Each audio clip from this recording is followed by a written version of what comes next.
여러분, 안녕하십니까? 오늘은 한학관 전용 영상을 녹화하고 있는데요. 우리 한학이 너무 어렵고 이해하기 힘들다고 하여서 환단고기로 배우는 한학 입문은 일반인을 중심으로 하고 한학관은 우리 한학을 전문적으로 배우려는 분들을 대상으로 하기 위하여 한학관을 개설하였습니다. 페이스북에 한학관이란 그룹이 만들어져 있습니다. 제 패친분들께서는 메신저로 연락주시면 제가 초대하고 패친이 아닌 분은 영상 아래 링크를 클릭하셔서 설문지를 작성해 주시면 됩니다. 오늘은 환단고기 법례에 나오지만 따로 다루기 위해 본 영상에서 심도 있게 다루지 않은 이야기를 하려고 하는데요. 오늘의 주제는 문조입니다. 저는 조선의 진사로 낙방거사로 유명합니다. 과거를 보는 족족 떨어지니 자식들 보기도 체면이 말이 아닙니다.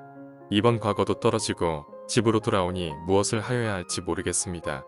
사실 무엇을 하고자 하는 의욕도 없어졌으니까요. 구들장을 등에 붙이고 일어나지 않으니 마누라 눈치가 여간 아닙니다. 지게 지고 산에 가서 나무라도 해왔으면 하는 바람인데 선비체면에 어디 가당키나 하는 소리입니까? 그래서 눈 딱 감고 모른 채 하고 있는 중입니다.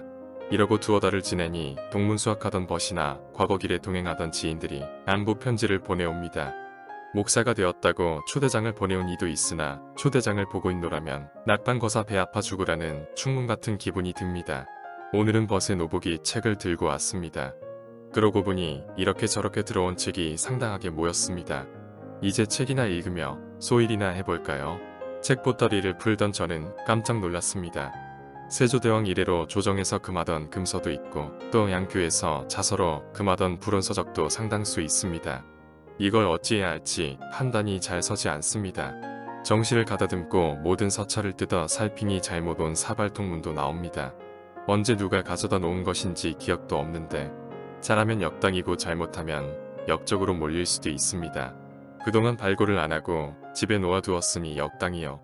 주모자가 누구인지 모르니 제가 역모를 꾸민 것일 수도 있게 됩니다. 이것을 불태워 없앴다가 후일 이 사발통문을 제 집에 놓고 갔다는 사실이 밝혀지면 저는 빼도 박도 못하는 역적이 됩니다. 또 집에 두었다가 포졸들의 집뒤짐에 나오는 날에는 평소욕심을 품고 있던 자가 되어서 온 집안이 멸문을 당하게 됩니다. 저는 이 사발통문의 봉투가리를 한우 단지에 넣고 뒷산으로 올라가 땅에 묻었습니다. 후일 사원부에서 관원이 나오면 주인을 모르는 서찰이 왔기에 선비체면에 뜯어볼 수도 없고 그렇다고 임자 있는 서찰을 불태워 없앨 수도 없으며 또 무슨 내용인지 모르는 서찰을 집에 두기 찜찜하여 땅에 묻어두었다 둘러대면 될 일입니다. 이제 조정에서 금하는 금서와 향교에서 금하는 자서를 어찌해야 될지 암담하지만 한편으로는 저 책을 잘만 이용하면 늦둥이 아들의 과거 공부에도 도움이 될 수도 있을 것 같았습니다. 또 지인들로부터 온 서찰 중에서 뜻이 깊은 것은 아들에게 물려줄 만하니 어떻게든 보관해야 합니다. 자, 조선시대의 이러한 책과 서찰들을 어떻게 보관했을까요? 서찰은 땅에 묻는다고 하더라도 책은 땅에 묻어두기 힘들었을 것입니다. 조선시대에 없앨 수도 없고 집에 보관할 수도 없는 서책들, 그리고 이러한 서책들을 받아들고 전전긍긍하는 사대부대, 너나 할 것 없이 공통된 골치거리였을 것입니다. 그러나 조선시대의 골치거리를 해결해주는 서책 보관업자가 곳곳에 생겨납니다.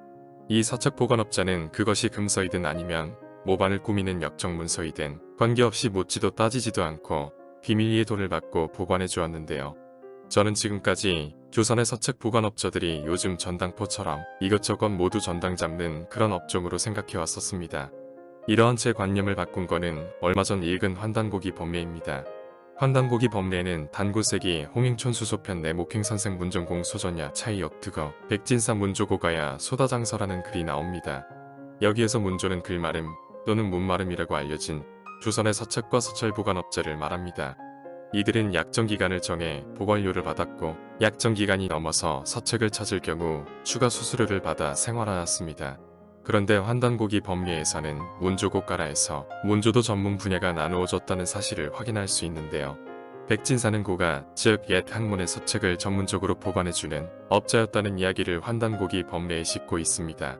1960년대 산골마을에는 성은 김가인데 호칭은 문마름으로 불리는 댁이 간혹 있었을 것입니다. 이들이 바로 서책 보관업자인 문조입니다. 이 문조가 어떠한 방법으로 서책을 보관해왔는지는 지금도 밝혀지지 않고 있습니다. 만, 이들 중 일부는 일제강점기 때 책을 둘러싸고 고초를 겪기도 합니다. 문조를 글을 찢는 재주나 솜씨 또는 문장의 멋으로 해석할 수도 있으나 이는 행간을 잘 살펴야 합니다. 오늘의 이야기는 이상으로 마칩니다.